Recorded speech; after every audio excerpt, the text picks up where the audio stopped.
रोहतक में बेसहारों का सहारा बना जनसेवा संस्थान सही मायनों में पुनर्वास केंद्र बन रहा है। संस्थान में गुरुवार को आश्रम में रह रही युवती और एक युवक की शादी अनोखे तरीके से कराई गई। अनोखी इसलिए क्योंकि युगल को मानसिक दिक्कत के चलते अपना ही अतीत याद नहीं है। डॉक्टरों से हरी झंडी मिलने के बाद आश्रम की तरफ से दोनों की सहमति से उनकी शादी करवाई जा रही है। बता दें, 5 साल पहले आश्रम में आई युगल बुरी हालात में थे।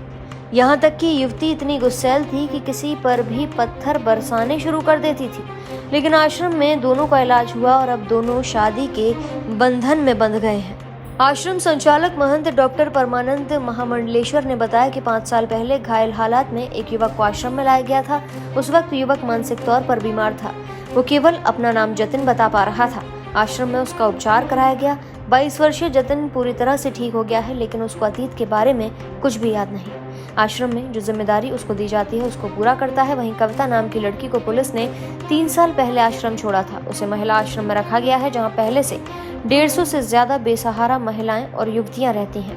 कुछ लड़कियां ऐसी होती हैं जो 20 से 25 साल के बीच की हैं और वो अपना पूरा पता तो नहीं बता पाई, लेकिन स्वयं इतनी सक्षम हो गई हैं कि अपना श्रम का काम कर लेती हैं और समाज के और जो आश्रम का काम है उसके अंदर सहयोग देने लगती हैं। जैसे महिला है, वो रसोई का सारा काम कर लेती है, सारा काम समझती है और इंडिपेंडेंट रूप से काम कर लेती है, परंतु उसकी दवाई चल रही है या यदि दवाई से मुक्त हो गई है तो भी संभावना है कि किसी भी समय वो अग्रेसिव हो सकती है, उखड़ सकती है और उसको दवाई की पुनः आवश्यकता पड़ती है। तो उनको हम समाज के अंदर स्वतंत्र रूप से नहीं शादी कर सकते थे, समाज के अंदर नहीं भेज सकते।